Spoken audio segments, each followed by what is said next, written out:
बाद आज के इस लेक्चर में हम प्रायद्वीपीय भारत की नदियों के बारे में बात करेंगे। और जब हम भारत में प्रायद्वीपीय नदियों के बारे में बात करते हैं तो आपको पता होगा कि प्रायद्वीपीय भारत की अधिकांश नदियां जो है वो पूर्वी घाट की तरफ प्रवाहित होते हुए बंगाल की खाड़ी में जाकर के गिरती है। पर कुछ नदियां प्रायद्वीपीय भारत की ऐसी भी है जो पश्चिमी घाट की तरफ प्रवाहित होते हुए अरब सागर में जाकर के गिरती है। तो दो लेक्चर में हम प्रायद्वीपीय भारत की नदियों को पढ़ेंगे। सबसे पहले आज के इस लेक्चर में हम बात करेंगे उन नदियों की जो नदियां बंगाल की खाड़ी में जाकर के गिरती है, मतलब जो पूर्व दिशा की ओर जाकर के गिरती है। तो सबसे पहले पूर्वी घाट या फिर बंगाल की खाड़ी में जाकर गिरने वाली इन नदियों के लिए एक आउटलाइन अगर तैयार करें तो इस लेक्चर में सिर्फ हम उन्हीं नदियों के बारे में बात करेंगे जो नदियां बंगाल की खाड़ी में जाकर के गिरती है। इन नदियों की बात करें तो सबसे पहले बंगाल की खाड़ी की तरफ जाने वाली नदियों में सबसे पहली नदी, ऊपर से नीचे अगर हम आए तो पहली नदी जो हमें मिलती है, इस नदी का नाम स्वर्ण रेखा है। स्वर्ण रेखा नदी बंगाल की खाड़ी की तरफ जाने वाली ये स्वर्ण रेखा नाम की जो नदी है, इसका उद्गम छोटा नागपुर के पठार से होता है। और जो ये छोटा नागपुर का पठार है ये इंडिया में कितना इंपॉर्टेंट है आप जानते ही होंगे, छोटा नागपुर का पठार। तब यहाँ ध्यान रखना कि जर्मनी के अंदर एक जगह है जिसको बोलते हैं रूर, और ये रूर नाम का जो स्थान है जर्मनी का, ये यूरेनियम के उत्पादन के लिए बहुत ज़्यादा प्रसिद्ध है, या फिर जर्मनी का रूर जो है वो खनिज उत्पादनों के लिए बहुत ज़्यादा प्रसिद्ध है। तो रूर से कंपैरिजन किया जाता है भारत के जिस पठार का, उसका नाम है छोटा नागपुर का पठार। तो आपको याद रखना है कि ये जो छोटा नागपुर का पठार है, भारत में सबसे ज़्यादा खनिज का उत्पादन जो है, या सबसे ज़्यादा खनिज इसी पठार से क्योंकि हमें मिलते हैं, तो इसलिए ये छोटा नागपुर का जो पठार है इसे हम भारत का रूर प्रदेश कहते हैं। भारत का रूर प्रदेश, तो भारत का रूर प्रदेश कहे जाने वाले छोटा नागपुर के पठार से पहली नदी निकलती है। इस नदी का नाम स्वर्ण रेखा नदी है। और स्वर्ण रेखा नदी जो है वो बेसिकली झारखंड से निकलने के बाद पश्चिम बंगाल, और पश्चिम बंगाल के बाद फिर उड़ीसा, इन तीन राज्यों में प्रवाहित होती है, झारखंड, पश्चिम बंगाल और उड़ीसा। और स्वर्ण रेखा नदी जिस समय झारखंड राज्य में प्रवाहित हो रही होती है, तब इस स्वर्ण रेखा नदी पर झारखंड में एक वाटरफॉल बना है, एक जलप्रपात बना है। और स्वर्ण रेखा नदी पर जो जलप्रपात झारखंड में बना है, क्या कहते हैं उसको? उसको कहते हैं हुंडरू जलप्रपात, हुंडरू वाटरफॉल। तो बंगाल की खाड़ी की तरफ गिरने वाली नदियों में पहली नदी छोटा नागपुर के पठार से निकलने वाली स्वर्ण रेखा नदी। और स्वर्ण रेखा नदी पर कौन सा जलप्रपात बना है? हुंडरू जलप्रपात। किस राज्य में है? तो झारखंड राज्य के अंदर स्थित है। फिर छोटा नागपुर पठार से नीचे उतरोगे तो छोटा नागपुर के पठार से नीचे उतरने के बाद उड़ीसा और छत्तीसगढ़ में फैला है एक पठार जिसको बोलते हैं दंडकारण्य का पठार। और भारतवर्ष में ये जो दंडकारण्य पठार है ये क्यों प्रसिद्ध है? दंडकारण्य का ये पठार प्रसिद्ध है टिन के उत्पादन के लिए। इंडिया में एकमात्र वो पठार जहां से हमें सबसे ज्यादा टिन प्राप्त होता है वो दंडकारण्य का पठार है। तो छत्तीसगढ़ रीजन और उड़ीसा में फैला हुआ ये जो दंडकारण्य का पठार है, इस पठार से नदी निकलती है जो बंगाल की खाड़ी की तरफ प्रवाहित होती है। इस नदी का नाम महानदी है। महानदी छत्तीसगढ़ और उड़ीसा के क्षेत्र में प्रवाहित होने वाली नदी महानदी। और क्यों प्रसिद्ध है महानदी? तो महानदी पर बने हुए डैम की वजह से। उड़ीसा में इस महानदी पर बांध बनाया गया है जो विश्व का सबसे ज्यादा लंबाई वाला बांध भी कहलाता है। बांध का नाम क्या है? हाँ, हीराकुंड बांध। तो ये जो महानदी है, इस महानदी पर हीराकुंड डैम का निर्माण किया गया है उड़ीसा के अंदर। अब यहाँ पर जरा आप एक बात को समझना कि यदि पर्वतीय क्षेत्रों में बांध का निर्माण करना है तो बहुत आसान है, इधर भी एक पहाड़, इधर भी एक पहाड़। तो नदी का रास्ता रोकने के लिए हमें दोनों पहाड़ों के बीच में बस एक वॉल क्रिएट करनी होती है, एक दीवार बनाई और इस दीवार से पीछे का पानी रुक गया। तो पहाड़ी क्षेत्रों में बांध बनाने बहुत आसान है, इसलिए पर्वतीय क्षेत्रों में खूब बांधों का निर्माण किया जाता है। परंतु मैदानी क्षेत्रों में ऐसा नहीं हो सकता। यदि मैदानी क्षेत्रों में मैं एक दीवार बनाकर नदी का पानी रोकने की कोशिश करूंगा तो आप समझना कि नदी का पानी इधर इधर से ऐसा करके फ्लो हो जाएगा। इसलिए मैदानी क्षेत्रों में यदि मुझे बांध का निर्माण करना है तो नदी को पूरी तरीके से ब्लॉक करना पड़ेगा। कुछ इस तरीके से मुझे दीवार बनानी पड़ेगी ताकि ये जो नदी है, इस नदी का पानी इसके अंदर रिजर्व हो जाए। है ना। ऐसे करके मैदानी क्षेत्रों में बांधों का निर्माण किया जाता है। तो इस वजह से अगर आप इस बांध की, इस दीवार की लेंथ निकालोगे तो बहुत ज्यादा निकल जाएगी। तो जो हीराकुंड बांध है महानदी पर बना हुआ, वो बेसिकली कुछ इसी तरीके से बनाया गया है ना। तो इसकी अगर ये जो फ्रंट वॉल है, इसकी लंबाई की अगर बात करें तो ये 4.8 किलोमीटर है। कौन से बांध की बात कर रहे हैं? हीराकुंड बांध। हीराकुंड बांध की जो फ्रंट वॉल है उसकी लंबाई 4.8 किलोमीटर है। और अगर आप टोटल ये वॉल कैलकुलेट करोगे यहां से लेके और यहां तक, तब इसकी लंबाई 25.8 किलोमीटर है। कोई भी लंबाई आप कंसीडर कर लो, दोनों ही लंबाइयों के अनुसार ये विश्व का सबसे ज्यादा लंबाई वाला बांध है। हीराकुंड बांध विश्व का सबसे ज्यादा लंबाई वाला बांध है। और ये बांध किस नदी पर बनाया गया? महानदी पर बनाया गया। तो देखो, सबसे पहली नदी जो बंगाल की खाड़ी की तरफ जा रही है, स्वर्ण रेखा नदी, जिस पर हुंडरू जलप्रपात बनाया गया है। और दूसरी नदी जो बंगाल की खाड़ी की तरफ प्रवाहित होती है, उस नदी का नाम महानदी है, जो दंडकारण्य के पठार से निकलती है। और हम बात कर चुके हैं कि दंडकारण्य का ये जो पठार है, ये कौन सी धातु के लिए प्रसिद्ध माना जाता है? तब आंसर क्या होगा? टिन के उत्पादन के लिए। और छत्तीसगढ़ भारत का एकमात्र राज्य है जहां पर टिन का सर्वाधिक उत्पादन किया जाता है। फिर महानदी से हम नीचे आएंगे तो महाराष्ट्र के अंदर त्रयंबक की पहाड़ियों, नासिक एक जिला है महाराष्ट्र का, और वहां पर त्रयंबक की जो पहाड़ियां हैं, इन त्रयंबक की पहाड़ियों से 1465 किलोमीटर की लंबाई वाली प्रायद्वीपीय भारत की सबसे लंबी नदी, प्रायद्वीपीय भारत की सबसे लंबी नदी गोदावरी का उद्गम होता है, जिसे दक्षिणी गंगा भी कहते हैं। जैसे भारत में सबसे ज्यादा लंबाई वाली नदी कौन सी है? गंगा। तो ऐसे ही प्रायद्वीपीय भारत में सबसे ज्यादा लंबाई वाली नदी, 1465 किलोमीटर की लंबाई वाली नदी गोदावरी नदी, जो कि प्रायद्वीपीय भारत या दक्षिणी भारत की सबसे ज्यादा लंबाई वाली नदी है। इस नदी का उद्गम कहां से होता है? तब आंसर होगा त्रयंबक की पहाड़ियों से, महाराष्ट्र से यह नदी निकलती है। तो गोदावरी एक महत्वपूर्ण नदी है जब हम प्रायद्वीपीय भारत की नदियों के बारे में बात करते हैं। इस नदी के अपवाह तंत्र को अगर हम समझे तो नदी का उद्गम कहां से हो रहा है? महाराष्ट्र से। महाराष्ट्र के बाद नदी तेलंगाना में पहुंचती है और तेलंगाना के बाद आंध्र प्रदेश में। यानी कि गोदावरी नदी जो है वो कितने राज्यों से प्रवाहित होती है? 3 राज्यों से, महाराष्ट्र, तेलंगाना और आंध्र प्रदेश।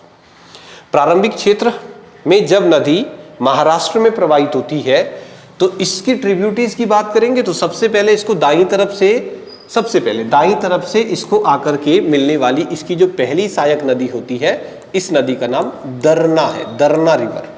दरना किसकी सहायक नदी हो गई? गोदावरी की। और दाईं साइड से इसको आकर के मिल जाती है। फिर बाईं तरफ की सहायक नदियों की बात करें तो इसको बाईं तरफ से आकर के मिलने वाली इसकी सहायक नदियों में पहली इंपॉर्टेंट रिवर जो है, मैं ले रहा हूं यहां पर प्राणहिता। प्राणहिता गोदावरी की बाईं तरफ की सहायक नदी है। और यह भी याद रखना कि गोदावरी की सबसे बड़ी सहायक नदी प्राणहिता ही है। प्राणहिता गोदावरी की सहायक नदी बाईं तरफ से उसको आकर के मिलती है। और अगर इस नदी की बात करें तो ये गोदावरी की सबसे बड़ी सहायक नदी है। प्राणहिता के अलावा गोदावरी की एक सहायक नदी वेनगंगा भी है, वेनगंगा।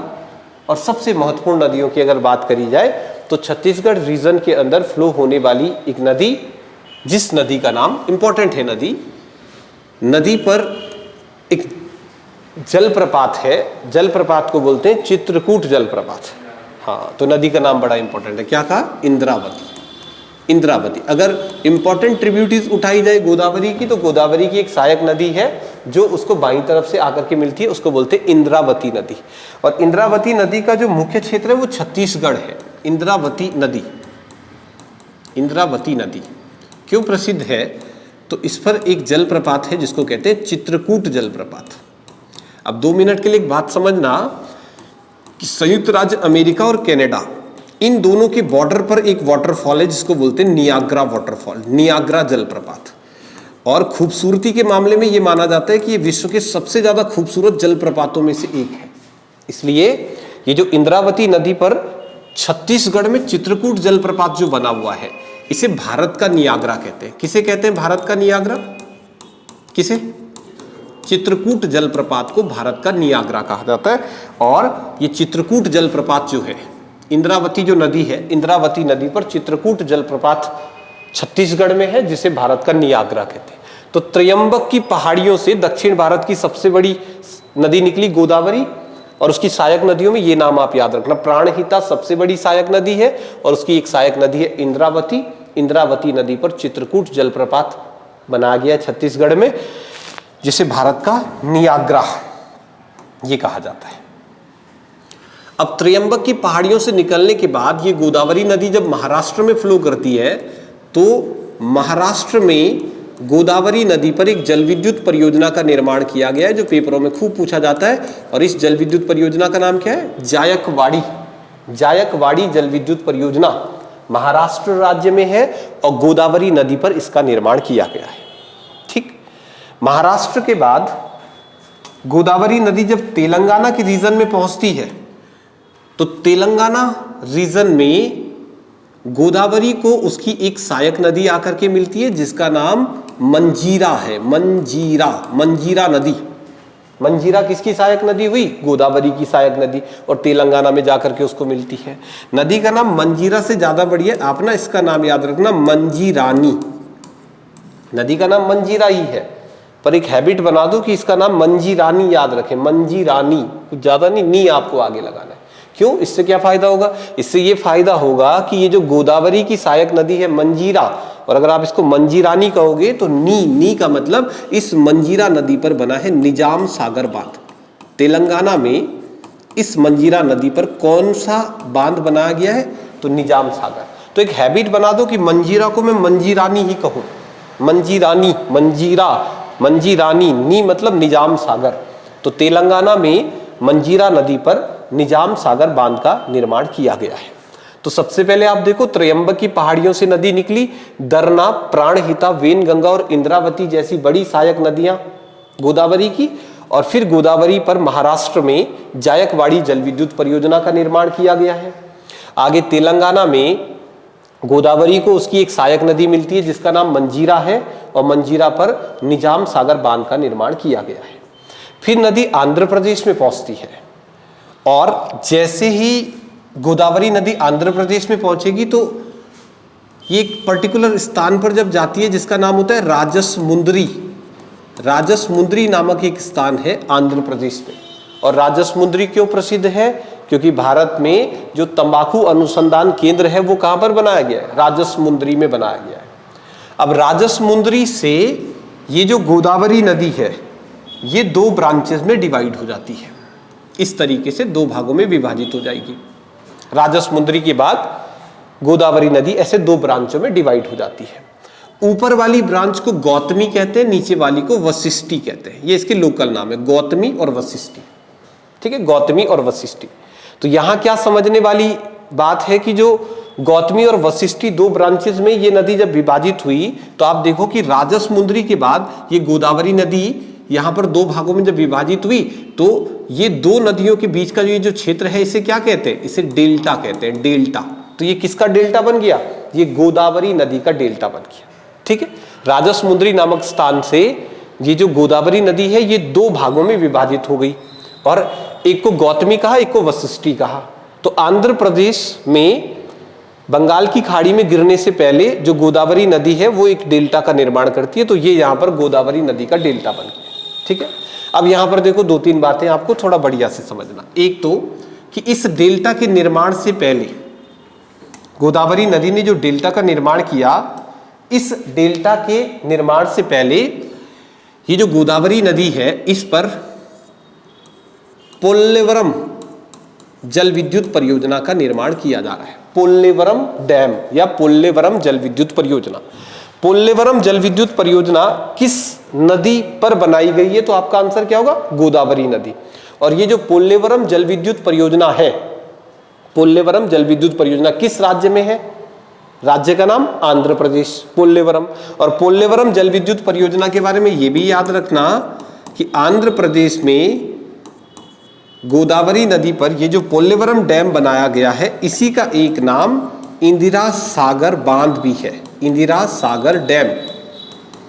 जैसे इंदिरा गांधी नहर है आपकी सतलज नदी पर बनाई गई है इंदिरा गांधी नहर, वैसे ही ध्यान रखना कि ये जो पोल्लेवरम जल विद्युत परियोजना है, पोल्लेवरम जल विद्युत परियोजना किस नदी पर? गोदावरी नदी, राज्य का नाम आंध्र प्रदेश और इसका एक नाम क्या भी है, इंदिरा सागर। तो परीक्षा में प्रश्न बन सकता है कि इंदिरा सागर बांध जो है वो किस राज्य में है या किस नदी पर है। तो राज्य का नाम आंध्र प्रदेश, और अगर इसके अलावा आपसे पूछा जाए कि नदी, तो नदी कौन सी है, गोदावरी। अब ये देखो, ये जो गोदावरी नदी का डेल्टा है, गोदावरी नदी का डेल्टा, इस गोदावरी नदी के डेल्टा के अंदर यहां पर एक वाइल्ड लाइफ सेंचुरी है जिसको बोलते हैं Coringa wild life sanctuary. Coringa wild life sanctuary, Coringa वन्यजीव अभयारण्य, ये कहां पर स्थित है, आंध्र प्रदेश में है और गोदावरी के डेल्टा में स्थित है। तो एक बात जरा आप समझना ऐसे रीजन के बारे में। देखो, जो भी स्थान समुद्र के किनारे वाले स्थान है, जैसे यहां पर हो गया, ये सारे के सारे जो स्थान है, यहां की एक बात को आप समझो। सपोज करो कि जैसे मैंने यहां पर कोरिंगा नामक स्थान बनाया, तो यहां पर क्या होता है, जैसे यहां पर जो पेड़ पौधे होंगे या यहां पर जो वन होंगे, उन वनों की कुछ विशेषता होती है। आपको पता है कि समुद्र में एक दिन में एक बार ज्वार और भाटा की क्रिया होती रहती है। तो समुद्र का पानी जो है वो जब ऊपर उठता है, तो ऊपर उठने के बाद वो समुद्र का पानी यहां आ जाता है। जनरली अगर आप देखेंगे तो ये वाला जो स्थान है, प्रायद्वीपीय भारत का ये वाला जो स्थान है, यहां पर जो पानी होगा उसे मीठा पानी कहेंगे हम नॉर्मली, और समुद्र का पानी कैसा होता है, खारा। तो तटीय क्षेत्रों में समुद्र के खारे पानी के इस स्थान पर पहुंच जाने के कारण इस क्षेत्र में खारा और मीठा दोनों पानी मिक्स हो जाता है। जब ज्वार और भाटा की क्रिया की वजह से ज्वार आता है तो समुद्र का पानी इन स्थानों में आ जाता है। तो इन क्षेत्रों में क्या होगा, मीठा पानी और जो खारा पानी वो मिक्स हो जाएगा, और मीठे और खारे पानी के मिक्स होने की वजह से इन क्षेत्रों में जिस वनस्पति का जन्म होता है ना, उसे मैंग्रोव कहते हैं। उस वनस्पति को क्या कहते हैं, मैंग्रोव कहते हैं। मैंग्रोव वन, मैंग्रोव वन का मतलब होगा समुद्र के तटीय वन, मैंग्रोव फॉरेस्ट। दूसरी बात, मैंग्रोव फॉरेस्ट की दूसरी बड़ी विशेषता यह है कि ज्वार और भाटा तो समुद्र में आते ही रहता है। तो इन क्षेत्रों में जो वन पाए जाते हैं तटीय क्षेत्रों में, उन वनों की जो जमीन है, जो तलहटी है, वहां पर हमेशा आपको कीचड़ दिखाई देगा या नमी दिखाई देगी, क्योंकि समुद्र का पानी आते रहता है, नीचे उतरते रहता है। तो मैंग्रोव वनों की अगर बात करेंगे तो भारत का सबसे बड़ा मैंग्रोव वन कौन सा है, जो सुंदरवन का डेल्टा है, गंगा नदी पर। गंगा नदी का जो डेल्टा है, गंगा नदी का जो डेल्टा है जिसे सुंदरवन कहते हैं हम, तो जो सुंदरवन है वो भारत का सबसे बड़ा मैंग्रोव है। और भारत का दूसरा सबसे बड़ा मैंग्रोव अगर परीक्षा में पूछे तो कौन सा है, कोरिंगा वाइल्ड लाइफ सेंचुरी। यानी गंगा नदी के डेल्टा पर सबसे बड़ा मैंग्रोव वन स्थित है भारत का, और भारत का दूसरा सबसे बड़ा मैंग्रोव वन जो है वो किस नदी के डेल्टा पर स्थित है, तो गोदावरी नदी के डेल्टा पर स्थित है। तो एक बार जब गोदावरी नदी को वापिस से फटाफट से आप देखो, महाराष्ट्र, तेलंगाना और आंध्र प्रदेश, तीन राज्यों में गोदावरी नदी प्रवाहित होती है। महाराष्ट्र में इस नदी पर जायकवाड़ी जल विद्युत परियोजना का निर्माण किया गया है। तेलंगाना में इसको इसकी सहायक नदी आकर के मिली मंजीरा, और जो मंजीरा नदी है, इस मंजीरा नदी पर कौन सा बांध बनाया गया है, निजाम सागर बांध। आगे आप चलेंगे तो आंध्र प्रदेश में गोदावरी नदी पर पोल्लेवरम जल विद्युत परियोजना का निर्माण किया गया है, जिसको इंदिरा सागर बांध के नाम से भी जाना जाता है। और ये जो आपका गोदावरी नदी का डेल्टा है, वहां पर कोरिंगा वाइल्ड लाइफ सेंचुरी स्थित है, जो भारत का दूसरा सबसे बड़ा मैंग्रोव होता है। फिर महाराष्ट्र में ही हम त्रयंबक की पहाड़ियों से नीचे उतरते हैं, और त्रयंबक की पहाड़ियों से नीचे उतरने के बाद महाराष्ट्र में महाबलेश्वर की जो पहाड़ियां हैं, महाबलेश्वर की पहाड़ियों से 1400 किलोमीटर की लंबाई वाली नदी निकलती है। नदी का प्रवाह क्षेत्र महाराष्ट्र, कर्नाटका, तेलंगाना और आंध्र प्रदेश, 4 राज्यों से होकर जाने वाली इस नदी का नाम कृष्णा है। और कृष्णा नदी की लंबाई गोदावरी से थोड़ा ही कम है, 1400 किलोमीटर की लंबाई वाली नदी है कृष्णा। कृष्णा नदी किन किन राज्यों से प्रवाहित होकर जा रही है, तो सबसे पहले महाराष्ट्र, महाराष्ट्र के बाद ये नदी कहाँ जाती है, कर्नाटक, कर्नाटक के बाद तेलंगाना, और तेलंगाना के बाद आंध्र प्रदेश। तो 4 राज्यों से प्रवाहित होती है नदी, नदी का नाम है कृष्णा। चलो इसका फ्लो सिस्टम अब आप बनाओ। तो कृष्णा नदी को सबसे पहले महाराष्ट्र में इसकी सहायक नदियों की बात करोगे तो सबसे पहली ट्रिब्यूटी इसकी कोयना है। कोयना, कोयना किसकी सहायक नदी है, कृष्णा की। और कृष्णा की ये जो सहायक नदी है कोयना, ये देखो इसको दाईं तरफ से आकर के मिल रही है, महाराष्ट्र में कोयना। और कोयना नदी पर ही महाराष्ट्र में कोयना बांध भी बनाया गया है। ठीक है, कोयना नदी महाराष्ट्र की नदी है, किसकी सहायक है, कृष्णा की सहायक नदी है कोयना, और कोयना नदी पर ही कोयना बांध का निर्माण किया गया है। फिर ये देखो कर्नाटक रीजन से कुछ नदियां हैं जो कृष्णा नदी को आकर के मिल जाती। मैं यहां नाम लिख देता हूं बस, कृष्णा की सहायक नदियां, घाट प्रभा, माल प्रभा और दूध गंगा। घाट प्रभा, माल प्रभा और दूध गंगा, ये भी किसकी सहायक नदियां हैं? ये भी कृष्णा की सहायक नदियां हैं और उसको दाईं तरफ से आकर के मिलती है।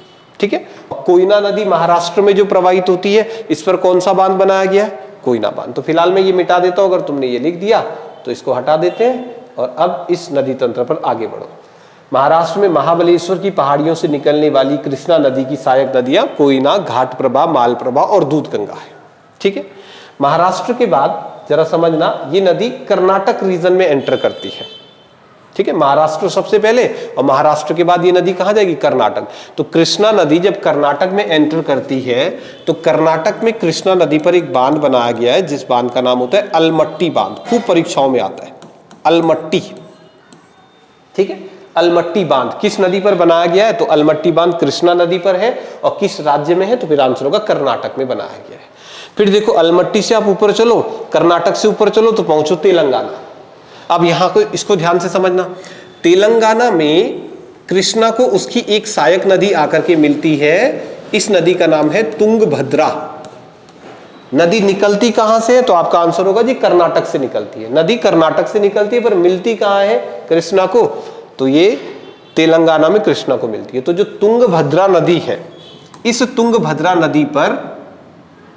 नदी पर कर्नाटक में एक बांध बनाया गया जिसका नाम ही तुंगभद्रा जल विद्युत परियोजना है। तुंगभद्रा जल विद्युत परियोजना कर्नाटक राज्य में तुंगभद्रा नदी पर। लेकिन अच्छा प्रश्न है कि ये जो तुंगभद्रा जल विद्युत परियोजना है, इसका नाम पंपा सरोवर भी है। तो तुंगभद्रा जल विद्युत परियोजना से ज्यादा इंपॉर्टेंट इसे किस नाम से जाना जाता है? पंपा सरोवर। तो पंपा सरोवर जल विद्युत परियोजना या पंपा सरोवर किस नदी पर है? तुंगभद्रा नदी पर, कर्नाटक में। और तुंगभद्रा जो है वो किसकी सहायक नदी होती है? तुंगभद्रा किसकी सहायक नदी है? हाँ, तुंगभद्रा जो है ये आपकी कृष्णा की सहायक नदी है। तुंगभद्रा से हम आगे चलेंगे तो कृष्णा नदी पर तेलंगाना और आंध्र प्रदेश की जो सीमा है, तेलंगाना और आंध्र प्रदेश की सीमा पर इस कृष्णा नदी पर नागार्जुन सागर बांध का निर्माण किया गया है। नागार्जुन सागर, ठीक है, नागार्जुन सागर डैम ये कृष्णा नदी पर बना है और बॉर्डर पे है, तेलंगाना और आंध्र प्रदेश की बॉर्डर पर। और यहीं तेलंगाना में एक और नदी है जो कृष्णा को आकर के मिलती है। इस नदी का नाम है मूसी नदी। मूसी नदी के किनारे कौन सा शहर है? हैदराबाद। तो एक और नदी है जो कृष्णा को आकर के मिलती है, उसका नाम है मूसी। और ये जो मूसी नदी है, इस पर जो बांध बना है उसका नाम है हुसैन सागर। हुसैन सागर। तो दक्षिण भारत के ये दो बांध बहुत कंफ्यूज करते हैं, एक तो निजाम सागर और एक हुसैन सागर। तो आप इसको कैसे याद रखना कि मंजीरा को मंजीरानी याद रखना, तो मंजीरानी नी से याद आ जाएगा निजाम सागर।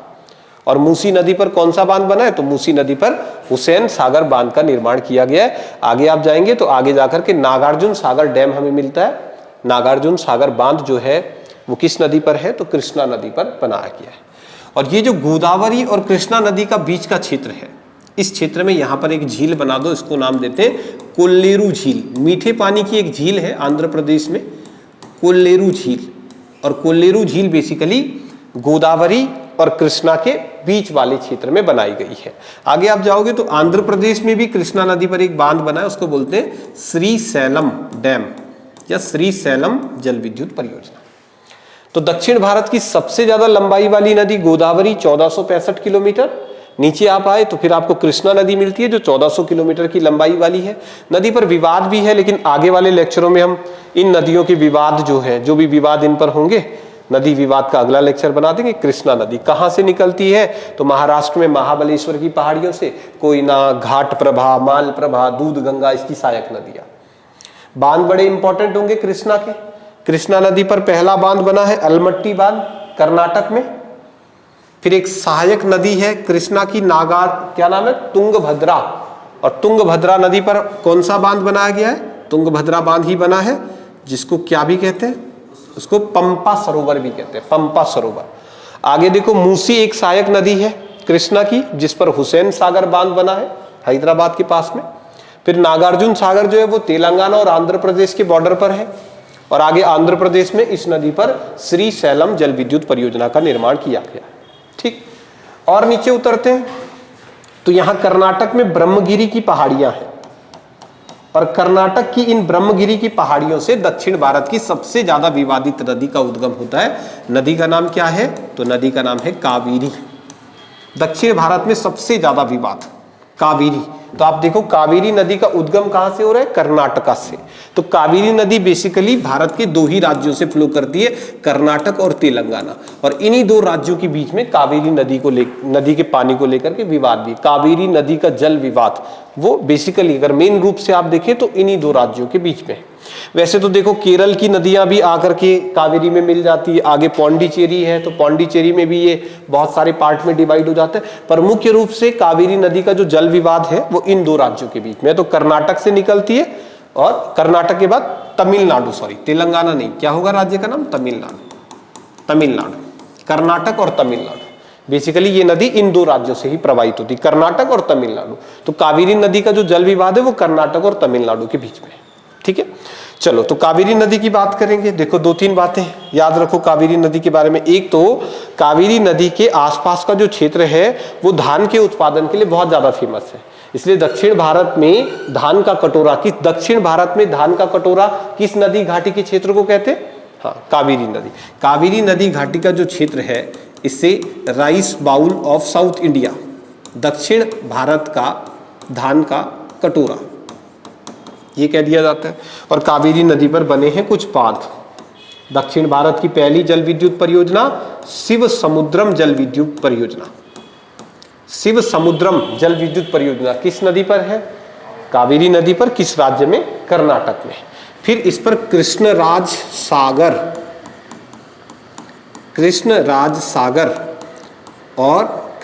सागर जल विद्युत परियोजना, और मैटूर डैम भी बना है, मैटूर डैम।